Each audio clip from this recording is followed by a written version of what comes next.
You are watching another episode of the Broken Controller Club. My name is Ed and I'm your host. Make sure you don't miss all the sweet reviews and special features and hit the subscribe button. It'll be quick and painless, I promise. I went into Wallachia expecting a fairly different experience than what I actually got. I didn't actually go into Wallachia. I'm not some world traveler or something. Actually, the only other country I've been to is Canada, and I don't even know if that counts as me leaving the US. It's like saying you've been to another neighborhood and you just walk to your exceedingly clean, polite, and partly French neighbor's house. Anyways, Wallachia, Reign of Dracula is developed by Megami Games, who's responsible for various Castlevania fan games.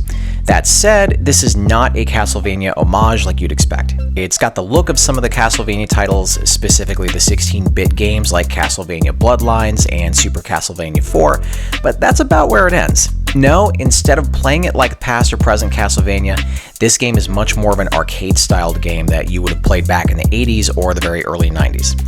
It also has the difficulty to match. Does that mean it's bad or should be skipped? That is going to vary greatly from person to person. Allow me to elaborate. So the story is much more grounded than anything you're going to see in Castlevania. Also, sorry in advance for how many times I'm going to reference that game. You play as Elsin, a girl whose parents were killed and brother was taken by Vlad the Impaler, the real-life inspiration for the Dracula you usually see in modern media, who is on a years-long quest of revenge against him and his army for, well, everything I just told you. She's got a gang of helpers with her that you don't really get to know all that well throughout the game, but are going to be helpful nonetheless and provide special attacks and magic. The story is told through mostly static cutscenes along with a paragraph in between levels to set up the next stage. I personally felt the writing was a little weak and relied too much on the way overused storytelling of, "You can't possibly be strong / defeat me because you're a girl," followed by Elsin going, "I'll show you," and then she wins. Also, for whatever reason, everybody hates each other in this game. Like, everybody who has an interest in killing Dracula treats each other like garbage. I really miss stories where people work together and there's camaraderie. Infighting stopped being good or even interesting storytelling a long time ago. Why can't we have a story where people go, "Oh sweet, you want to kill Dracula too? Welcome aboard. I've got some delicious Popeyes chicken sandwiches and some craft beer in the fridge if you'd like one. Frank over in the next tent needs another player for Rock Band 4. Can you play bass or sing Weezer?" For me, the graphics and sound are the most attractive thing about this whole game, and it's what drew me to it when I saw it on the eShop to begin with.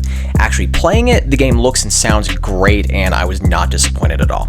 The whole package has this arcade quality to it with clean visuals, sound effects that pop, and the music is excellent with this mix of gothic tones and guitar riffs that set it just far enough apart from Castlevania that it does sound really original. The levels are all pretty different from each other as well, with great looking backgrounds and imaginative ways to get around, so that you don't really feel like you're just moving from left to right. Now, the gameplay is easily what'll be the most polarizing with anybody buying this game blindly. As I said earlier, this is not a traditional Castlevania or side-scrolling console game. This plays a lot like the arcade games like Rolling Thunder, Contra, and Shinobi. The difficulty on this one will also make you want to break your controller at times because Elsin only has a few units of health, and seriously, everything kills you in this game. Being that this plays just like the arcade games of old that I mentioned, you're not meant to just run around and blindly kill stuff and make it to the next level. You will lose if you do that.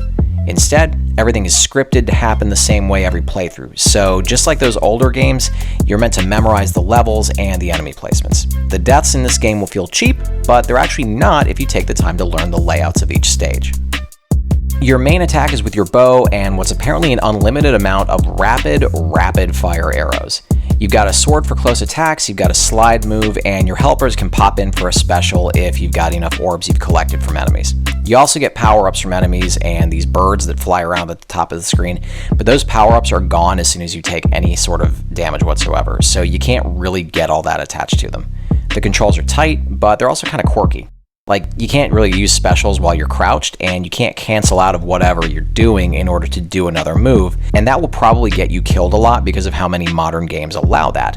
Also, getting killed makes you lose anything you've gained when you start over from the beginning of the level or the checkpoints, so if you get killed, the game actually gets harder until you build that supply of orbs and power-ups back. That's going to turn off some people from enjoying this. The enemies in this game are going to feel pretty grounded here as well, and you'll fight mostly human enemies like enemy soldiers, attack dogs, or crows or ravens that'll swoop down and try and take you out. I don't know why it is that it's always those birds though. Why not use pigeons or maybe cockatiels?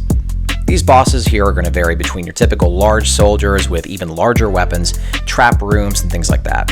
I actually thought the trap room boss, I guess is what you want to call it, was actually a really cool idea because there's no actual boss to fight, you're just actually trying to escape the level.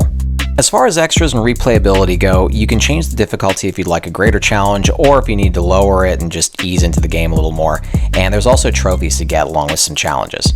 It helps to break up the pace of the story mode if you want to just hop into something, otherwise there's not really much else here. So ultimately, if you go into this expecting an arcade-like experience, I don't think you're going to be disappointed. It's a great looking game and it's a fun time for those who like a challenge, but if you go into this expecting the usual modern gaming tropes like experience levels or character progression, you're going to be totally disappointed. If you expect any sort of hand-holding, really, then you're also going to be totally disappointed. This is a game to be learned and memorized, and you can't really just wing it through.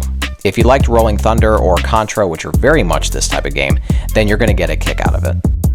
And that is all the news that's fit to print today. I've got lots coming around the corner, so be sure to subscribe and give the video a like, and I will see you all for the big console launches this week. Until then. Congratulations! You're one of an elite few to make it to the end of the video. Reward yourself by hitting the round subscribe button in the middle, and then check out the other goodies I've got in the links next to it.